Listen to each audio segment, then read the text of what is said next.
የትግራይ ህዝብ መጀመሪያም ጦርነቱ የተፈጠረው ዶክተር አብይ መንግስት ቲፒኤልኤፎች መጥፋት አለባቸው፣ ቲፒኤልኤፎች ካሉ የኔ የፖለቲካ የበላይነት ጥያቄ ውስጥ ይወድቃል ብሎ ስላመነ ነው። ቲፒኤልኤፍ ደግሞ ይሄን ልታደርግ አትችልም። እኔ ሰርቫይቭ ማድረግ ፈልጋለሁ፣ ልውናይን አስጠብቄ መቀጠል ፈልጋለሁ። ልታጠፋኝ አትችልም፣ አልጠፋም። በዚህ ምክንያት ነው ጦርነቱ የተነሳው። አሁንም የፕሪቶሪያ ስምምነት ከተፈረመ በኋላ ትግራይ ውስጥ እየሆነ ያለው ይሄ ትግል ቲፒኤልኤፍ ህልውናው እንዳይጠፋ የዶክተር አብይ አገዛዝ ወይም የብልጽግና አገዛዝ ደግሞ የበላይነቱን ለማስጠበቅ ያንን ለማስጠበቅ ደግሞ ቲፒኤልኤፍን ለማዳከምና ለማጥፋት ካለው ፍላጎት በመነጨ የተፈጠረ ችግር። ይሄን ቲፒኤልኤፍን ማጥፋት የሚባለውን አጀንዳ አሁንም ማቆም ያስፈልጋል። መጀመሪያም ጦርነት ውስጥ ያላግባብ የተገባው በዚህ ምክንያት ነው። አሁንም ችግር እየተፈጠረ ያለው የፕሪቶሪያውን ስምምነት በተግባር ለማዋል ከመፍጨርጨር ይልቅ አሁንም በተለያዩ መንገዶች ቲፒኤልኤፍን ለማዳከምና ለማጥፋት ነው ጥረት እየተደረገ ያለው። ይሄ የትም አያደርስም። ለትግራይ ህዝብ አይጠቅምም፣ ለኢትዮጵያም የሚጠቅም አይደለም። ተወደደም ተጠላም ቲፒኤልኤፍን የሚደግፍ የህብረተሰብ ክፍል ትግራይ ውስጥ አለ። ዝም ብሎ አይደለም ሰርቫይቭ ያደረገው፣ የራሱ የሆነ ማህበራዊ መሰረት ስላለው ያላግባብ ቲፒኤልኤፍን በኃይል በተለያየ ሴራ ለማዳከምና ለማጥፋት የሚደረገው ጥረት ችግሩን የበለጠ ያወሳስበዋል እንጂ አይጠቅምም። ቲፒኤልኤፍ በህልውና ፈተና ውስጥ ነው ያለው። እናጠፋለን፣ መኖር የለብንም የሚሉት ኃይሎች አሉ። ይሄ ኃይል ከታጠቀው ኃይል ጋር ተለይቶ እንደ ፓርቲ ሊቆም አይችልም። ራሱን ከታጠቀው ኃይል ጋር ማስተሳሰር የግድ ነው፣ ያስፈልገዋል። ይሄ ነው የሚጠቅመው። ቲፒኤልኤፍን ግን እንደተለየ ጠላት ቆጥሮ መረባረብ፣ እሱን ለማጥፋት መሞከር አንደኛ ከትግራይ ህዝብ እንዳይነጠል ነው የምናደርገው። ሁለተኛ እንዲዳከም ሳይሆን የበለጠ እንዲጠናከር ነው የምናደርገው።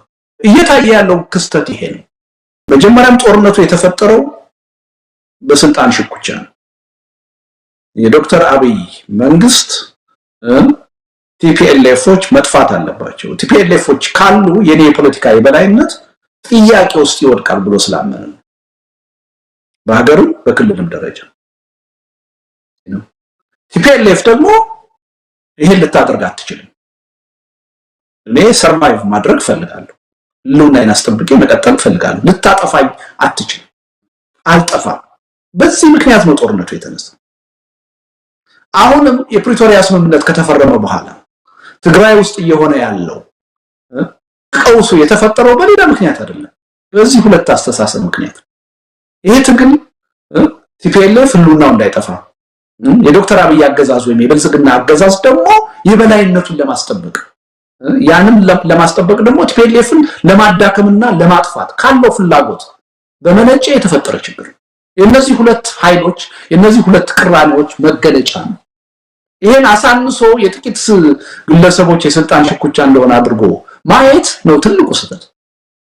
ይሄ ግብግብ መጀመሪያ ጦርነቱ የተነሳበት ምክንያት ያለቀቀ ግብግብ ነው። በነዛ ሁለት ኃይሎች እየተደረገ ያለ ግብግብ ነው። ስለዚህ ይሄን ወስዶ የደብረጽዮንና የጌታቸው የጥቂት ግለሰቦች የአንጃ መፈጠር ጉዳይ አድርጎ ማየት መጀመሪያ ትልቁ ስህተት ነው። ይሄን መረዳት ያስፈልጋል። መፍትሄውን በአግባቡ ልንረዳ የምንችለው የችግሩን ምንጭ በአግባቡ መረዳት ስንችል ነው። ትግራይ ውስጥ አንደኛ ይሄ የተፈጠረው ቅራኔ በምንም ተአምር ወደ ኃይል ወደ ግጭት እንዳያመራ መጠንቀቅ ያስፈልጋል።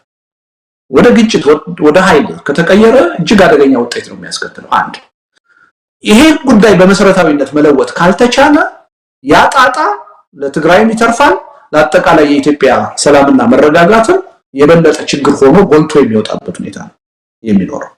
ስለዚህ አንደኛ ይሄን ቲፒኤልኤፍን ማጥፋት የሚባለውን አጀንዳ አሁንም ማቆም ያስፈልጋል። መጀመሪያም ጦርነት ውስጥ ያላግባብ የተገባው በዚህ ምክንያት ነው። አሁንም ችግር እየተፈጠረ ያለው የፕሪቶሪያውን ስምምነት በተግባር ለማዋል ከመፍጨርጨር ይልቅ አሁንም በተለያዩ መንገዶች ቲፒኤልኤፍን ለማዳከምና ለማጥፋት ነው ጥረት እየተደረገ ያለው። ይሄ የትም አያደርስም። ለትግራይ ህዝብ አይጠቅምም፣ ለኢትዮጵያም የሚጠቅም አይደለም። ተወደደም ተጠላም ቲፒኤልኤፍን የሚደግፍ የህብረተሰብ ክፍል ትግራይ ውስጥ አለ። ዝም ብሎ አይደለም ሰርቫይቭ ያደረገው፣ የራሱ የሆነ ማህበራዊ መሰረት ስላለው። ያላግባብ ቲፒኤልኤፍን በኃይል በተለያየ ሴራ ለማዳከምና ለማጥፋት የሚደረገው ጥረት ችግሩን የበለጠ ያወሳስበዋል እንጂ አይጠቅም። ቲፒኤልኤፍ በትግራይ ህዝብ ውስጥ ያለውን ማህበራዊ መሰረት እንደዚህ በአጭር ጊዜ መንቀል አይቻልም።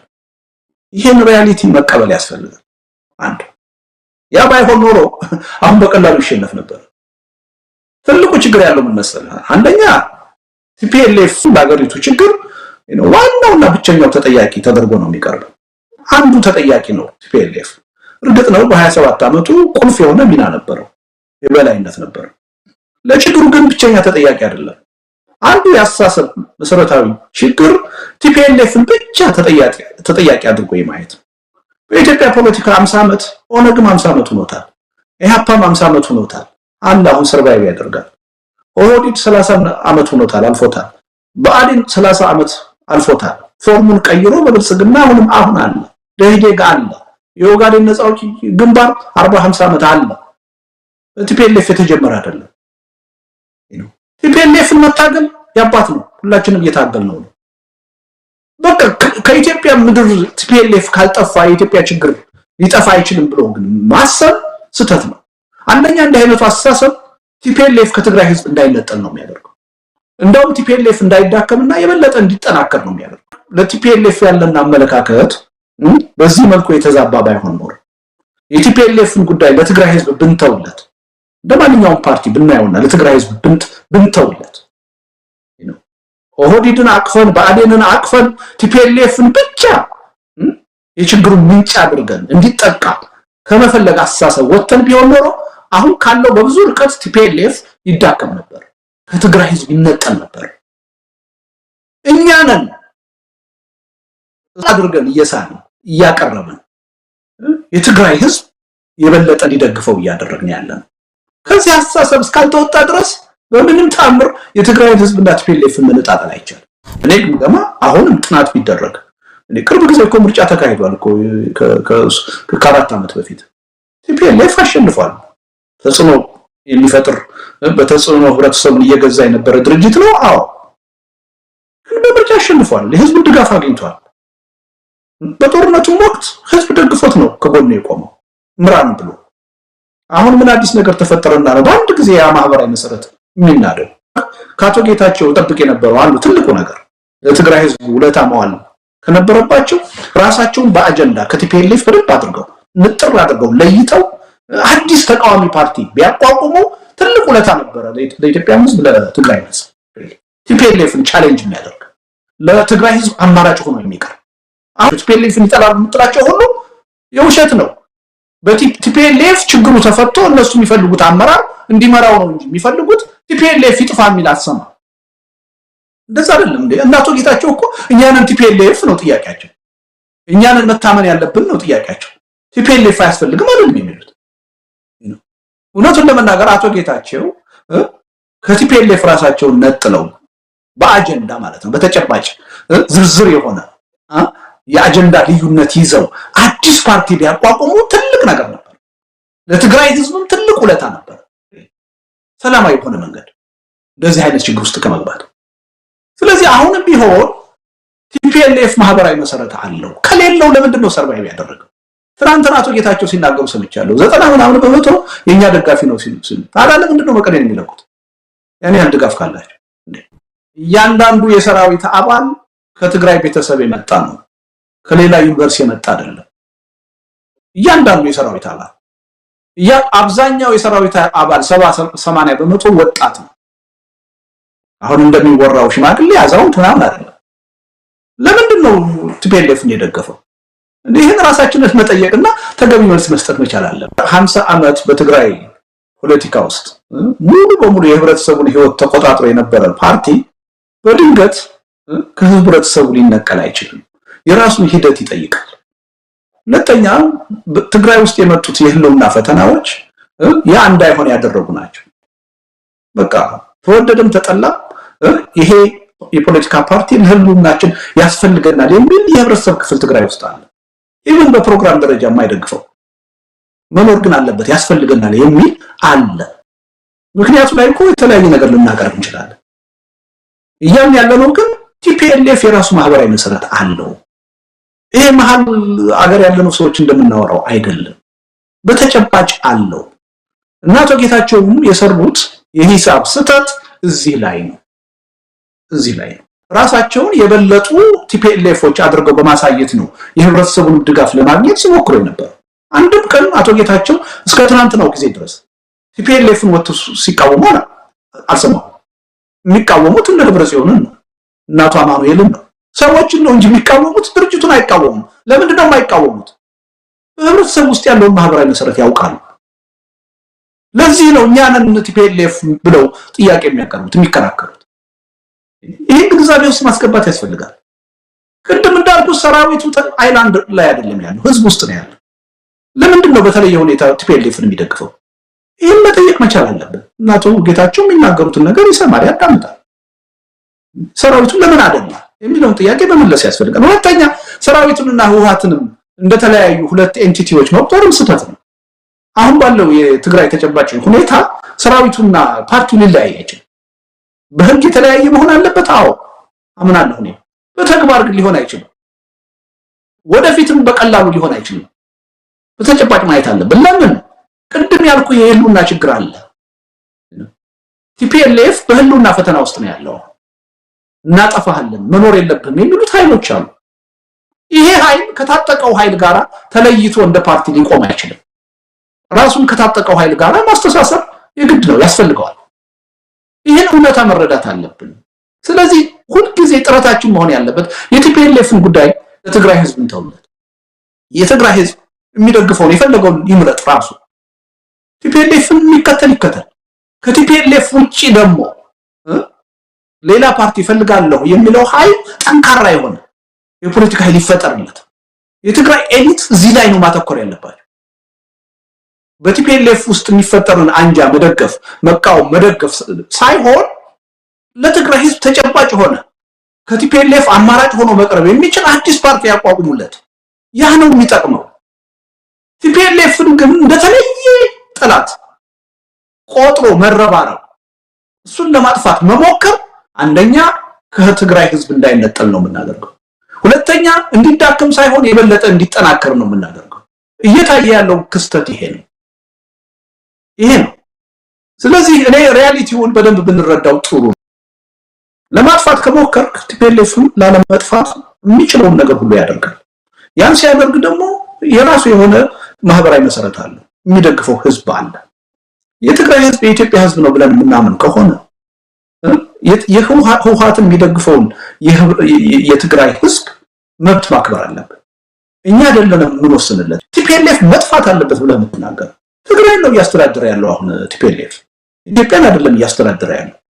በዋናነት ይሄ ጉዳይ መወሰን ያለበት በትግራይ ህዝብ ነው። 7 ዓመት የገዛክ ቲፒኤልኤፍ ብቻ አይደለም፣ ኦህዴድም ገዝቶሃል፣ ብአዴንም ገዝቶሃል፣ ኢህዴግም ገዝቶሃል። የበለጠ ተጠያቂ የሚሆኑት እነሱ ናቸው እንደውም ከቲፒኤልኤፍ በላይ። ቲፒኤልኤፍማ ለሚያምንበት ለራሱ የፖለቲካ የበላይነት ነው ያን ያደረገው። እነ ብአዴን እነ ኦህዴድ ግን ተላላኪ ሆነው ነው ለማያምኑበት ነገር ነው ህዝባቸውን ሲገዙ የነበረው ሲጨቁኑ የነበረው።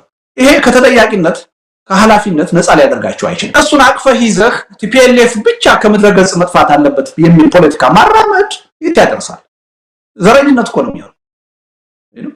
ሆ ብሎ ወጥቶ ብአዴንን ደግፎ ኦህዴድን ደግፎ እነሱን እንደ ሙሴ እንዳሻጋሪ እየቆጠሩ ቲፒኤልኤፍ ከምድረ ገጽ ይጥፋ ማለት የት ያደርሳል? ኦሮ አማራ የሚባል ጥምረት ተፈጥሮ ህዝቡ እሱን ደግፎ ነው እንቅስቃሴ የተደረገው። እነዛ ሰዎች የኢህአዴግ አባል ሆነው ይኖሩ ናቸው። የፈረሰ መንግስትም የለም። ከውስጣቸው ቲፒኤልኤፍን ቀነሱ እንጂ የፈረሰ መንግስት የለም። ያው መንግስት ነው፣ የ27 ዓመቱ መንግስት ነው የቀጠለ። ግን ትልቁ ችግራችን ያለው በተለየ ሁኔታ የምናየው ቲፒኤልኤፍን ስለሆነ ሌሎቹን ማየትም ረሳ። ለዛ ነው ትግሉ የተጠለፈው የትም ያልደረሰው። ኖ ይሄ መንግስት 27 ዓመት የነበረ መንግስት ነው። ቲፒኤልኤፍ ብቻ አይደለም ተጠያቂው። ቲፒኤልኤፍ ብቻ አይደለም የችግሩ አካል። እነዚህም የችግሩ አካል ናቸው። እነሱ ሊያሻግሩን አይችሉም። አዲስ የሽግግር መንግስት መቋቋም አለበት። አዲስ የሽግግር ሂደት መፈጠር አለበት ብለን ቢሆን ኖሮ ይሄ ሁሉ ችግር አይመጣም ነበር። ያን ነው ስህተት የሰራነው። አሁንም ተመሳሳይ ስህተት ነው እየሰራን ያለነው። ትግራይ ውስጥ አሁን ያለው ሽኩቻ የግለሰቦች ሽኩቻ አይደለም። በብልጽግና ፓርቲና በቲፒኤልኤፍ መካከል ያለ ሽኩቻ ነው። አሁንም እያደላን ያለነው ለብልጽግና ነው። አውቀንም ይሁን ሳናውቅ እያደላን ያለነው ለብልጽግና ነው። ለምን? ቲፒኤልኤፍ በዚህ ሂደት መጥፋት አለበት እያለ ይሄን ስንል ያራምርን ያለ ነው የብልጽግናን አጀንዳ ነው። ይሄን መረዳት አለብን። በስልጣን ላይ ያለውና እየገዛን ያለው አሁን ቲፒኤልኤፍ አይደለም ብልጽግና ነው። እኛም በዚህ ሽኩቻ እያደላን ያለ ነው ለማን ነው? ለብልጽግና ነው። ይሄ ትክክል አይደለም። መፍትሄው እሱ ነው። ቲፒኤልኤፍን ለማጥፋት መጣር አይደለም። ስለዚህ ወደ ቀልባቸው መለስ ብለው እነ ዶክተር አብይ ከቲፒኤልኤፍ ጋር ቲፒኤልኤፍን ማጥፋት አንችልም፣ አይገባም። ስለዚህ ከሱም ጋር ቢሆን ተነጋግረን ችግራችን መፍታት አለብን ብለው ካመኑ እሰዩ። ከልባቸው ያምናሉ ወይ? የራሴ ጥርጣሬ አለኝ። ቲፒኤልኤፍ ካልጠፋ በስተቀር የፖለቲካ ስልጣናችን አይረጋም ብለው የሚያስቡ ሰዎች ናቸው። እንቅልፍ የማይተኙ ሰዎች ናቸው። ስለዚህ ለጊዜውም ቢሆን ሰላም ለመፍጠር ይሄ ነገር ያስፈልገናል ብለው ካመኑ እሰየው ነው ብለው መነጋገራቸውን እደግፋለሁ። በዚህ መንገድ ነው ትንሽም ቢሆን የለውጥ ተስፋ መምጣት የሚችለው፣ የሰላም ተስፋ መምጣት የሚችለው። አጠፋለሁ እናጠፋቸዋለን በሚል የትም ፈቀቅ ማለት አይቻልም። የኢትዮጵያ ፖለቲካም የትም አይደርስም። ትግሉ ሁልጊዜ ሆሪዞንታል እንዲሆን የጎንዮሽ እንዲሆን አገዛዙ ለመከፋፈል የሚጠቀምበት መሳሪያ መሬት ላይ እንዲሰራ እያደረግን ያለ ነው እኛ ነው። በተለየ ሁኔታ አሁንም መንግስት ያልሆኑ ኃይሎችን ቀዳሚ ጠላት አድርገን በማየት እንዲወገዱ እንዲጠፉ በመጣር አገዛዙን በቀጥታም ይሁን በተዘዋዋሪ ይረዳል። ትልቁ ችግር በቃ ስለ ትግራይ ሲነሳ የቲፒኤልኤፍ መጥፋት ነው መፍትሄ አድርገን የምናየው። ስህተት ነው እሱ። ስለፈለግን ደግሞ አይጠፋም። በእኛ ፍላጎት ቢሆን ኖሮ ከብዙ ዓመት በፊት ይጠፋ ነበር። እኔ 27 ዓመት ሙሉ የታገልኩት ቲፒኤልኤፍ ነው። በእርግጥ እንዲጠፋ አይደለም፣ ዴሞክራት እንዲሆን የኢትዮጵያን ህዝብ ከመጨቆን በአምባገነንነት ከመግዛት ራሱን እንዲያቀብ ነው፣ በምርጫ እንዲዳኝ ነው እንጂ እንዲጠፋ አይደለም የታገልኩት። ቲፒኤልኤፍ ራሱ ሪፍሌክት አድርጎ ያለፈ ድክመቱን ችግሩን የምንፈልገው ወደ ተስተካከለ አቅጣጫ እንዲመጣም ከፈለግን የኛ አፕሮች መቀየር አለበት። በጠላትነት ፈርጀን መጥፋት አለብህ እያልነው ስለኛ ጥሩ ነገር እንዲያስብ መጠበቅ የለብንም። ወደ ጥሩ አቅጣጫ እንዲመጣ መጠበቅ የለብንም። ትራፊኩ ቱዌይ ነው። እኛ ጥሩ ስንሆን እኛ ጥሩ ስናስብ ነው ሌሎችም ወደዛ አቅጣጫ የሚመጡት። እኛ በጠላትነት ካየናቸው ሁልጊዜ ሐሳብ የምንሰጠው የምንረባረበው እንዲጠፉ ከሆነ እነሱም የኛን ጥፋት ነው እንጂ የሚፈልጉት ቀና ነገር ሊያስቡ አይችሉም። ይሄን በደንብ መገንዘብ ያስፈልጋል። የኢትዮጵያን ፖለቲካ በዚህ መልኩ ሰፋ አድርገን ማናየው ከሆነ ከዚህ አዙሪት ልንወጣ አንችልም። በዚህ መልኩ እንየው ነው እያልኩ ያለሁት። አሁንም ቢሆን በኢትዮጵያ ፖለቲካ ኦነግንም ሆነ ቲፒኤልኤፍ እንደ ብቸኛ የሀገሪቱ ችግሮች ቆጥሮ እነሱ ካልተወገዱ በስተቀር እነሱ ካልጠፉ በስተቀር የኢትዮጵያ ችግር አይፈታም የሚለው አስተሳሰብ እጅግ አደገኛ አስተሳሰብ ነው። ችግራችንን የበለጠ የሚያወሳስብና የሚያባብስ አስተሳሰብ ነው። እነዚህ ኃይሎች ወደድንም ጠላንም የራሳቸው ማህበራዊ መሰረት እስካላቸው ድረስ ያ ማህበራዊ መሰረት ደግሞ የኢትዮጵያ ህዝብ አካል እስከሆነ ድረስ በኢትዮጵያ ፖለቲካ የሚስተናገዱበትን መንገድ መዝጋት የለብንም። በቃ ቲፒኤልኤፍ የትግራይ ህዝብ ከፈለገው አንድ የፖለቲካ ድርጅት ሆኖ ፓርላማ ላይ ውክልና ይኖረው። እኔን ያላግባብ እስካልገዛይ ድረስ በኔ ላይ አስተሳሰቡን እስካልጫነ ድረስ የትግራይ ህዝብ ከመረጠው ኢቭን ፋሺስታዊ የሆነ አመለካከት ይኖረው። ይሄ ችግር አይደለም። እንደዚህ አይነት ቀና የሆነ ሆደ ሰፊ የሆነ ለሁላችንም የጋራ ጥቅም አስፈላጊ የሆነ አመለካከት ስናራምድ ቢልሚ የቲፒኤልኤፍ አይነት አመለካከት ያለው ፓርቲ ኢቭን በትግራይ ህዝብ የማጆሪቲ ፓርቲ ሆኖ የሚቀጥልበት እድል የለም። ይሄን አመለካከታችን ካልቀየርን ግን የትግራይ ህዝብ ወደደም ጠላም ቲፒኤልኤፍን እየደገፈ ይቀጥላል። ማጆሪቲ ኢትዮጵያውያን አንዳችን ሌላችንን በማሸነፍ አንዳችን ሌላችንን በማጥፋት በማስወገድ የምናመጣው ዘላቂ መፍትሄ የለም። ይሄን መረዳት ነው ቁልፉ የመፍትሄ አቅጣጫ። ሁላችንም ይሄን ተረድተን ይሄን ችግራችንን በውይይት በድርድር በሰጥቶ መቀበል መፍታት መቻል አለብን። በህዝብ ውሳኔ በምርጫ ሂደት ለመፍታት መዘጋጀት አለብን። እኔ ለከሌን አጥፍቼ ከፖለቲካ መድረኩ አስወግጄ አሸናፊ ሆኜ የምፈልገውን ነገር አደርጋለሁ የሚለው ነገር እስካሁንም አልሰራም፣ ወደፊትም አይሰራም። ከዚህ ከወጣን ችግራችን በጣም ቀላል። በቃ አንሸናነፍ። ለጊዜው አንዳችን ሌላችንን ልናሸንፍ እንችላለን፣ በዘላቂነት ግን አሸንፈን ልንቀጥል አንችልም። አንዳችን ሌላችንን ለዘላለም ማጥፋት አንችልም። በመጠፋፋትም የሚመጣ መፍትሄ የለም።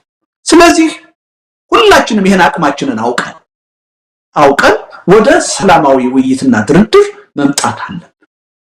በቁጥር 1 ዋናው የዚህ መፍትሄ አካል መሆን ያለበት መንግስት ነው። መንግስት አሁን ያለውን ህዝባዊ ተቃውሞ በአፈና በግድያ ሊያስቆመው እንደማይችል በዘላቂነት ሊያሸንፈው እንደማይችል አውቆ ወደ ታይታ ሳይሆን ወደ ልባዊ የውይይትና የድርድር ሂደት መምጣት አለበት። እሱ በዛ ደረጃ ወደ ልባዊ የውይይትና የድርድር ሂደት ከመጣ ተቃዋሚው ጎራ ደግሞ አሁንም መንግስትን በጉልበት ካላሸነፈ በስተቀር ካላጠፋሁት በስተቀር አሸናፊነት የለም ብሎ ከማሰብ መቆጠብ አለበት። ራሱን ለውይይትና ለድርድር ማዘጋጀት አለበት። የኢትዮጵያ ችግር እንዲፈታ የምንፈልግ ከሆነ ይሄ አገርና ህዝብ ህልውናው ተጠብቆ በዘላቂነት እንዲቀጥል የምንፈልግ ከሆነ የዚህ አይነት አዲስ አስተሳሰብ ያስፈልገናል። እርስ በርስ በመገዳደል አሸናፊና ተሸናፊ በመሆን አጥፊና ጠፊ በመሆን የሚመጣ ለውጥ የለም። ስለዚህ በትግራይም ደረጃ በአማራም ደረጃ በኦሮሚያም ደረጃ በአጠቃላይ በኢትዮጵያ ደረጃ ያሉት ቅራኔዎች ሁሉ በዚህ አመለካከት ነው መፈታት ያለባቸው። አይ በማሸነፍ ነው በማጥፋት ነው ችግሩን ልንፈታው የምንችለው ብለን እስከቀጠልን ድረስ ምንም ጥርጥር የለኝም ኢትዮጵያ ትፈርሳለች።